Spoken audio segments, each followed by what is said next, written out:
ഒടുവിൽ സന്തോഷകരമായ ഒരു വാർത്തയാണ് കേൾക്കുന്നത്. അതായത് യുവതിയെ പോലീസ് പിടികൂടിയിട്ടുണ്ട്. വളരെയധികം സന്തോഷം തന്നെയാണ്. കാരണം എന്താണെന്ന് വെച്ച് കഴിഞ്ഞാൽ നമ്മളെല്ലാവരും ആഗ്രഹിച്ച ഒരു വാർത്ത തന്നെയാണിത്.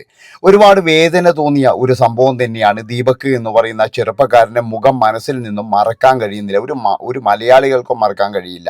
ആ സ്ത്രീയെ നമ്മളെല്ലാവരും അത്രമാത്രം വെറുത്തു ആ ഒരു മുഖം കണ്ടതോടു കൂടിയിട്ട്. അതായത് ഒന്നും അറിയാത്ത ഒരു മനുഷ്യനെ ഇതിലേക്ക്, അതായത് മരണത്തിലേക്ക് തള്ളിവിട്ട ഒരാൾ എന്ന നിലയിൽ ആ സ്ത്രീയോട് എല്ലാവർക്കും എന്ന് പറഞ്ഞാൽ കടുത്ത പക തന്നെയായിരുന്നു. അതുകൊണ്ട് തന്നെ എന്ന് പറഞ്ഞാൽ അവരെ അറസ്റ്റ് ചെയ്തു എന്നറിഞ്ഞപ്പോൾ ഒരു വലിയൊരു സന്തോഷം എല്ലാവർക്കും ഉണ്ട്. എല്ലാവർക്കും അതിൻ്റെ പേരിലൊരു സന്തോഷമുണ്ട്. കാരണം എന്താ വെച്ചാൽ ഇതൊരു പാഠമായിരിക്കണം. ഇനി ഒരാൾ പോലും ഇതുപോലെ ജീവിതം അവസാനിപ്പിക്കാൻ പാടില്ല. അങ്ങനെ ഒരു സാഹചര്യം ഉണ്ടാകാൻ പാടില്ല. നമ്മൾക്ക് എന്തെങ്കിലും ഒരു ബുദ്ധിമുട്ട് തോന്നിക്കഴിഞ്ഞാൽ നമ്മൾ ബസ്സിലുള്ള മറ്റുള്ളവരോടോ ഇല്ലെങ്കിൽ ഉത്തരവാദിത്തപ്പെട്ട രീതിയിൽ കണ്ടക്ടറോടോ ഡ്രൈവറോടോ കാര്യങ്ങൾ പറയുകയും പോലീസിലേക്ക് വിവരം അറിയിക്കുകയും അങ്ങനെയൊക്കെയാണ് നമ്മൾ ചെയ്യേണ്ടത്. അല്ലാതെ അവിടെ ഇത് ആൾക്കൂട്ട വിചാരണ നടത്തിക്കോ, എനിക്ക് കുറച്ച് റീച്ച് വേണം, ഇതിൻ്റെ പേരിൽ എനിക്ക് കുറച്ച് പൈസ വേണം എന്ന് പറഞ്ഞിട്ട് അങ്ങനെ ചെയ്തു കഴിഞ്ഞാലുള്ള ഒരു ഭവിഷ്യത്താണ് ഇപ്പോഴേ ഈ സ്ത്രീ അനുഭവിച്ചു കൊണ്ടിരിക്കുന്നത്. അതായത് നമുക്കെല്ലാവർക്കും ആ വീഡിയോ കണ്ട എല്ലാവർക്കും അറിയാം, ഒരു പ്രശ്നവും അവിടെ ഇല്ലായിരുന്നു, ഒരു ഇതുമില്ല. അതായത് ഇയാളുടെ ഭാഗത്തു നിന്നും ഒരു തരത്തിലുള്ള ഇതുമില്ല. നമ്മളെല്ലാവരും ബസ്സിൽ യാത്ര ചെയ്യുന്നവരാണ്. അപ്പോൾ ആ ഒരു ബസ്സിൽ എങ്ങനെയാണ് ഇരിക്കുമ്പോഴെങ്ങനെയാണ് ഉണ്ടാകുക, നിൽക്കുമ്പോഴെങ്ങനെയാണ് ഉണ്ടാകുക, നമുക്കെല്ലാവർക്കും അറിയില്ല. ഇപ്പോൾ ബസ് അങ്ങോട്ടും ഇങ്ങോട്ടും ചെരിഞ്ഞു കഴിഞ്ഞാൽ ചിലപ്പോൾ അങ്ങോട്ടും ഇങ്ങോട്ടും ഒക്കെ വീണുന്ന് വരും. അതിപ്പോഴെന്ന് പറഞ്ഞാൽ ആരെങ്കിലും തട്ടിയെന്നോ മുട്ടിയെന്നോ ഒക്കെ ആയിരിക്കും. പക്ഷേ അത് മുട്ടെന്നാക്ക് കൃത്യമായിട്ട് മനസ്സിലാകും. അതായത് ഇപ്പോൾ എന്നെ ഒരാൾ മുട്ടുന്നുണ്ടെങ്കിൽ അയാൾ ഏത് ഉദ്ദേശത്തിലാണ് എന്നെ ടച്ച് ചെയ്യുന്നതെന്ന് നമുക്ക് കൃത്യമായിട്ട് മനസ്സിലാകും. അത് ആണായാലും പെണ്ണായാലും മനസ്സിലാകും. അതുകൊണ്ടാണ് ഞാൻ പറയുന്നത്, അങ്ങനെയുള്ള സാഹചര്യങ്ങളൊക്കെ വരുമ്പോഴേ നമ്മൾക്ക് എന്തെങ്കിലും ബുദ്ധിമുട്ട് തോന്നിക്കഴിഞ്ഞാൽ ഒന്നുകിൽ നമ്മൾ മാറിയിരിക്കും, അല്ലെങ്കിൽ നമ്മൾ എങ്ങനെ ഉപദ്രവിച്ചു കൊണ്ടിരിക്കുകയാണെങ്കിൽ നമ്മൾ എന്ത് ചെയ്യും, അത് എന്ന് പറഞ്ഞാൽ ബന്ധപ്പെട്ട ആൾക്കാരോട് പറയല്ലേ ചെയ്യുക. അല്ലാതെ എന്ന് പറഞ്ഞാൽ ഇതുപോലെ വീഡിയോ എടുത്തിട്ട് അയാളെ എങ്ങനെയെങ്കിലും സമൂഹത്തിന് മുമ്പിൽ നാറ്റിക്കുക. അതുമാത്രവുമല്ല, ആദ്യത്തെ വീഡിയോ ഏൽക്കുന്നില്ല എന്ന് കണ്ടപ്പോഴേ രണ്ടാമത്തെ വീഡിയോ കൂടി പ്രചരിപ്പിക്കൂ. അവർ തന്നെ പറയുന്ന ഒരു കാര്യമുണ്ട്, ഞാൻ എഡിറ്റിങ്ങിലാണ് ഇതൊക്കെ ചെയ്തത്, എഡിറ്റിംഗ് പേഴ്സണാണ്, ഇതൊക്കെ എഡിറ്റിംഗ് തന്നെയാണെന്നും അവർ തന്നെ പറയുന്നുണ്ട്. ആ ഒരു സാഹചര്യത്തിലാണ് ഞാൻ പറയുന്നത്, വളരെയധികം തെറ്റ് തന്നെയാണ് ഈ സ്ത്രീ ചെയ്തത്. ഒരു കാരണവശാലും അവരെ നമുക്ക് ന്യായീകരിക്കാൻ കഴിയില്ല. അതുകൊണ്ട് അവരെ പിടിച്ചു എന്നറിഞ്ഞപ്പോഴും നമുക്ക് വളരെയധികം സന്തോഷമുണ്ട്. കാരണം രാവിലെ മുതലും അതുപോലെ തന്നെ ഇന്നലെയൊക്കെ എന്ന് പറഞ്ഞാൽ ഒരുപാട് പേര് അവർക്ക് സപ്പോർട്ടായിട്ട് വരുന്നുണ്ട്. ആ സപ്പോർട്ടായിട്ട് വരുന്ന എല്ലാവരും പറയുന്നത് അവരെ അറസ്റ്റ് ചെയ്യണം, ഈ സ്ത്രീ അറസ്റ്റ് ചെയ്യണം എന്ന് തന്നെയാണ്. ദീപകിൻ്റെ വീട്ടിലേക്ക് ഇപ്പോഴും എന്ന് പറഞ്ഞു കഴിഞ്ഞാൽ ജനപ്രവാഹം തന്നെയാണ് ദീപകിൻ്റെ വീട്ടിലേക്ക്. ഒരുപാട് പേരാണ് ദീപകിൻ്റെ അച്ഛനെയും അമ്മയെയും കാണാൻ വേണ്ടിയിട്ട് വരുന്നത്. അതുപോലെ തന്നെ മലബാറുകാരുടെ സഹായം കൊടുത്തിട്ടുണ്ട്. അങ്ങനെ ഏകദേശം ഒരു 3 ലക്ഷത്തി സംതിങ് പൈസ എന്നെ സഹായധനമായിട്ട് കൊടുത്തിട്ടുണ്ട്. അതൊന്നും ദീപകിൻ്റെ ജീവന് വലിയൊരു ഇതല്ലെങ്കിൽ കൂടി അവരുടെ ആ തുടർന്നുള്ള ജീവിതത്തിൽ ആ അച്ഛൻ്റെയും അമ്മയുടെയും മകനില്ലാത്തതിൻ്റെ പ്രയാസം അവർക്കില്ലാതിരിക്കാൻ വേണ്ടിയിട്ടാണ് ഇങ്ങനെയൊക്കെ ചെയ്യുന്നത്. അതാണ് മനസ്സിലാക്കേണ്ടത്. അതുകൊണ്ട് തന്നെ നമ്മളെല്ലാവരും പൈസ കൊണ്ട് സഹായിക്കാൻ കഴിയാത്തവരാണെങ്കിൽ നമ്മൾ മനസ്സുകൊണ്ട് അവരെ സഹായിക്കണം. ഇങ്ങനെ ഒരു ഗതി ഒരു കുടുംബത്തിനും ഉണ്ടാകാൻ പാടില്ല. ആ ഒരു സ്ത്രീയുടെ ഒറ്റ ചിന്താഗതിയിൽ നിന്നുണ്ടായ ഒരു ദുരന്തമാണിത്. ആ സ്ത്രീ വിചാരിച്ച എന്താണെന്ന് വെച്ച് കഴിഞ്ഞാൽ, ഇവിടെയുള്ള ഇപ്പോൾ സ്ത്രീകൾ എന്ത് പറഞ്ഞു കഴിഞ്ഞാലും ആണുങ്ങളെ എല്ലാവരും വിശ്വസിക്കും, ഇവിടെയുള്ള സ്ത്രീകൾ എന്ത് കാണിച്ചു കഴിഞ്ഞാലും അത് ആൺവർഗത്തിൻ്റെ ഒരു നാശമായിരിക്കും എന്നുള്ള തരത്തിലാണ് ഇവരൊക്കെ പെരുമാറിക്കൊണ്ടിരിക്കുന്നത്. ഇവിടെ കുറച്ച് ആൾക്കാർക്ക് എന്ന് പറഞ്ഞാൽ ആൺവർഗം എന്ന് പറയുന്നതിനോട് ഭയങ്കരമായിട്ടുള്ളൊരു പ്രശ്നം പോലെയാണ്. ആൺവർഗത്തെ ഉന്മൂലനം ചെയ്യണം, നമ്മൾ എന്തു പറഞ്ഞു കഴിഞ്ഞാലും അതൊരു നാണക്കേടായിട്ട് അവന് തോന്നിക്കോളും എന്നുള്ള രീതിയിൽ കുറേ ടീമുകൾ ഇതുപോലെ ക്യാമറയും തൂക്കി ഇറങ്ങുന്നുണ്ട്. ഇതൊരു വലിയ പാഠം തന്നെയാണ് ആണുങ്ങൾക്ക്. കാരണം എന്താണെന്ന് വെച്ച് കഴിഞ്ഞാൽ ഇതുപോലെയുള്ള സംഭവങ്ങളിൽ ചെന്ന് ചാടാൻ പാടില്ല. ഇനി ബസ്സൊക്കെ പിന്നെ ഓടിച്ചാടി കയറുമ്പോൾ അങ്ങോട്ടും ഇങ്ങോട്ടൊക്കെ നോക്കാൻ. കാരണം എവിടെ വെച്ചാണ് ഇവർ ക്യാമറ ഓൺ ചെയ്യുന്നത് അല്ലെങ്കിൽ എങ്ങനെയാണ് പിടിക്കുന്നത് എന്നൊന്നും പറയാൻ കഴിയില്ല. പിന്നെ മറ്റൊരു കാര്യം എന്ന് പറഞ്ഞാൽ ദീപക് ഇതിൽ മരണപ്പെട്ടത് കൊണ്ട് തന്നെ എന്ന് പറഞ്ഞാൽ ദീപക് ഇതിൻ്റെ ഒരു രക്തസാക്ഷിയാണ്.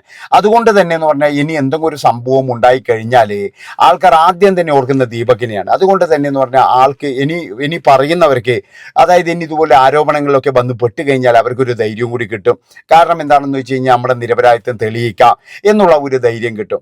അതുപോലെ തന്നെ എന്ന് പറഞ്ഞാൽ എനിക്ക് മറ്റുള്ള സഹോദരിമാരോട് പറയാനുള്ളത്, എല്ലാവരും നല്ലവരാണെന്ന് ഞാൻ പറയുന്നില്ല, അതിൻ്റെ അകത്ത് ഒരുപാട് മോശപ്പെട്ടവരും ഉണ്ടാകും. അങ്ങനെ ഒരു പ്രശ്നം നിങ്ങൾക്ക് വന്നു കഴിഞ്ഞാൽ നിങ്ങൾ ചെയ്യേണ്ടത് ഉത്തരവാദിത്തപ്പെട്ട ആൾക്കാരെ വിവരം അറിയിക്കുക. ഇന്ന് എല്ലാവരുടെ കയ്യിലും മൊബൈലുണ്ട്. അതുകൊണ്ട് പോലീസിനെ വിവരം വിവരം അറിയിക്കാം, അല്ലെങ്കിൽ ബസ് ഡ്രൈവറോട് പറയാം, ബസ്സുകാരോട് പറയാം, പോലീസ് സ്റ്റേഷനിലേക്ക് കൊണ്ടുവരണം, എനിക്ക് ഇതേപോലെ ഉപദ്രവം ഉണ്ടായിട്ടുണ്ടെന്ന്. അങ്ങനെ നിയമത്തിൻ്റെ വഴിയിലൂടെ നമുക്ക് പോകാം. അത് കഴിഞ്ഞതിന് ശേഷം നിങ്ങൾക്ക് പറയാം ഇതാണ് എന്നെ ഉപദ്രവിച്ച വീഡിയോ, വേണമെങ്കിൽ പറഞ്ഞു കഴിഞ്ഞാലും കുഴപ്പമില്ല. ഇതെന്ന് പറഞ്ഞു കഴിഞ്ഞാൽ അയാൾ അറിയുപോലും ചെയ്യാത്ത ഒരു കാര്യം. ആ വീഡിയോ കണ്ടാൽ തന്നെ അറിയാം ആ മനുഷ്യനെ ഈ വീഡിയോ എടുക്കുന്നതോ അല്ലെങ്കിൽ ഈ സ്ത്രീയെയോ ഒന്നും നോക്കാനോ കാര്യത്തിനൊന്നും പോകുന്നില്ല.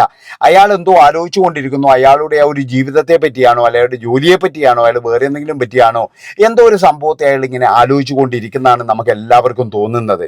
അതുകൊണ്ട് ഞാൻ പറയുകയാണ്, ഇങ്ങനെയുള്ള സന്ദർഭങ്ങൾ വരുമ്പോൾ നമ്മളെല്ലാവരും എന്ന് പറഞ്ഞു കഴിഞ്ഞാൽ ഇങ്ങനെ ഒരാൾക്ക് വന്നു കഴിഞ്ഞാൽ അയാളെ പ്രത്യേകിച്ച് നമ്മൾ ഒന്ന് വാച്ച് ചെയ്യണം. ഇതിപ്പോൾ എന്ന് പറഞ്ഞാൽ അയാളെ സമാധാനിപ്പിക്കാൻ പോലും ഒരാളില്ലാതായി പോയി, അതാ പറ്റിയത്. പിന്നെ മറ്റൊരു കാര്യം എന്ന് പറഞ്ഞു കഴിഞ്ഞാൽ ഇതൊക്കെ പോസ്റ്റ് ചെയ്തു അയാളുടെ മരണത്തിന് ശേഷവും ഈ സ്ത്രീക്ക് യാതൊരുവിധ കൂസലില്ല. ഈ സ്ത്രീ എന്ന് പറഞ്ഞാൽ പിന്നെയും എന്ന് പറഞ്ഞു കഴിഞ്ഞാൽ എന്താ ഞാനിങ്ങനെ ചെയ്യും, ഞാൻ ചെയ്തത് കൊണ്ടൊരു തെറ്റുമില്ല എന്ന് പറഞ്ഞിട്ട് ഇങ്ങനെ ന്യായീകരിക്കാനാണ് നോക്കിയത്. അതുകൊണ്ടാണ് ഞാൻ പറയുന്നത് ഈ സ്ത്രീ ശരിക്കും പറഞ്ഞാൽ ഇപ്പം മലയാളികളുടെ ഏറ്റവും വലിയ വെറുക്കപ്പെട്ട ഒരാളായിട്ട് മാറിക്കഴിഞ്ഞു എന്നാണ് എനിക്ക് പറയാനുള്ളത്. അതായത് എല്ലാവരും വെറുക്കുന്ന ഒരു ജന്മമാണ് ഇപ്പോഴും ഈ സ്ത്രീ. അത് എന്തിനു വേണ്ടിയായിരുന്നു ഇത്? അവർക്ക് റീച്ചാണ് വേണ്ടത്. അവർ ഈ റീച്ച് ഉണ്ടാക്കാൻ വേണ്ടി തുനിഞ്ഞിറങ്ങിയവരാണ്. അവർക്ക് തെറ്റുപറ്റിയതൊന്നുമല്ല. അവർ സോഷ്യൽ മീഡിയയിൽ കൃത്യമായിട്ട് റീച്ച് ഉണ്ടാക്കണം എന്ന് പറഞ്ഞ് തുനിഞ്ഞ് ഇറങ്ങിയത് കൊണ്ടാണ് അവർക്ക് റീച്ച് കിട്ടിയത്. അല്ലാതെ നമ്മൾ വിചാരിക്കുന്നത് പോലെ അവർക്ക് എന്താ പറയേണ്ടത്, ഇത് അവർക്ക് അറിയാത്തതോ അല്ലെങ്കിൽ തനിക്ക് ഇതിനെ കൊണ്ട് വലിയ പ്രശ്നം വരുന്ന ഒന്നല്ല. അവർക്ക് റീച്ച് കിട്ടണം. അതായത് അവർ വിചാരിച്ചതെന്ന് വെച്ച് കഴിഞ്ഞാൽ എല്ലാവരും പറയുന്ന പോലെ ഇതും അങ്ങനെ അങ്ങ് പോയിക്കോളും, 2 ദിവസം കൊണ്ട് ഇതും അങ്ങ് മറന്നു പോവുകയും ചെയ്യും, എനിക്ക് കുറച്ച് റീച്ചും കിട്ടും, ഇതാണ് അവർ വിചാരിച്ചത്. ഈയിടെയായിട്ട് ട്രെൻഡിങ്ങുമാണിത്. ബസ്സിൽ കയറിയിട്ട് പലതരത്തിലുള്ള ആഭാസം കാണിക്കുന്നവരെ നമുക്ക് മുൻപിൽ കൊണ്ടുവരണം എന്ന് പറഞ്ഞ് ചില ആൾക്കാർ ബസ്സിൽ കാണിക്കുന്ന ആഭാസരങ്ങൾ ചില സ്ഥലത്തൊക്കെ പോയി കഴിഞ്ഞാൽ നമുക്കറിയാം ബസ്സിലൊക്കെ സഞ്ചരിക്കുന്നത് കണ്ടു കഴിഞ്ഞാൽ വളരെ കഷ്ടമാണ്. കാരണം ആണുങ്ങളും പെണ്ണുങ്ങളും ഇടകലർന്ന് തെക്കി അതായത് എങ്ങനെയെങ്കിലും ലക്ഷ്യസ്ഥാനത്ത് എത്തുക എന്നുള്ളതാണ് അവരുടെ ലക്ഷ്യം എന്ന് പറഞ്ഞു കഴിഞ്ഞാൽ.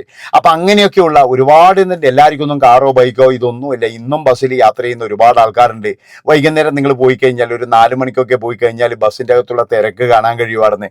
അതുപോലെ ഒരുപാട് തിരക്കും കാര്യങ്ങളും ഒരുപാട് ബുദ്ധിമുട്ടിയിട്ടാണ് ഇവിടെ ഓരോ ആൾക്കാരും ജീവിക്കുന്നത്. അപ്പോഴാണ് ഇങ്ങനെയുള്ള കാര്യങ്ങളും ഇതൊക്കെ വരുന്നത്. അതുകൊണ്ടാണ് ഞാൻ പറയുന്നത് എല്ലാവരും വളരെയധികം സൂക്ഷിച്ച് യാത്ര ചെയ്യുക. പിന്നെ ഇങ്ങനെയുള്ള കാര്യങ്ങൾ ഉണ്ടായിക്കഴിഞ്ഞാൽ അത് ഉത്തരവാദിത്തപ്പെട്ടവരെ അറിയിക്കുകയാണ് വേണ്ടത്. അല്ലാതെ വീഡിയോയും എടുത്ത് ലോകന്തിച്ചും വിട്ടിട്ട് അത് കണ്ട് അയാളുടെ ജീവിതവും നശിപ്പിച്ച് പിന്നെയും ന്യായീകരിക്കാൻ വരികയാണ്. അവൻ അങ്ങനെയാണ്, അവൻ ഇങ്ങനെയാണ്. അതുമാത്രമല്ല ഇവരെ ന്യായീകരിക്കാൻ വേണ്ടിയിട്ട് കുറേണം വേറെയും. അപ്പം അങ്ങനെയൊക്കെ നമ്മുടെ സമൂഹത്തിൽ എന്ന് വെച്ച് കഴിഞ്ഞാൽ ഒരിക്കലും ഇതായില്ല. ഇങ്ങനെ ജനങ്ങൾ മൊത്തത്തിൽ ഇവർക്കെതിരെ തിരിയുന്നോ അല്ലെങ്കിൽ ജനങ്ങൾ മുഴുവൻ എന്ന് പറഞ്ഞാൽ ഈ ഒരു കാര്യത്തിന് വേണ്ടിയിട്ട് മുറവിളി കൂട്ടുന്നൊന്നും ഈ സ്ത്രീക്ക് അറിയില്ലായിരുന്നു. ഏതായാലും ഇവരെ പിന്നെ അറസ്റ്റ് ചെയ്യണം എന്ന് പറഞ്ഞിട്ട് തന്നെയാണ് എല്ലാവരും ഇന്നിപ്പോഴും അവരെ വടകരയിലെ വീട്ടിൽ വെച്ചാണ് അറസ്റ്റ് ചെയ്തത്. അതുകൊണ്ടാണ് ഞാൻ പറയുന്നത് ഇവരുടെ കൂടെയുള്ളവരെയും അറസ്റ്റ് ചെയ്യണം.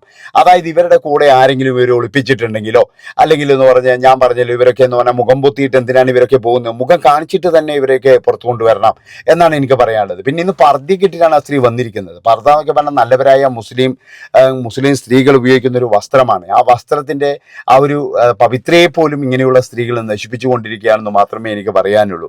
ഏതായാലും ആ യുവതി അക്ഷരാർത്ഥത്തിൽ ശരിക്കും പെട്ടു എന്ന് തന്നെയാണ് എനിക്ക് പറയാനുള്ളത്. ഏതായാലും പോലീസിന് അഭിനന്ദനങ്ങൾ, അവരെ അറസ്റ്റ് ചെയ്യാൻ കാണിച്ചതിന് ഇനി എത്രയും പെട്ടെന്ന് അവർക്കൊരു ശിക്ഷ വാങ്ങിച്ചു കൊടുക്കണം എന്നാണ് എനിക്ക് പറയാനുള്ളത്. നന്ദി, നമസ്കാരം.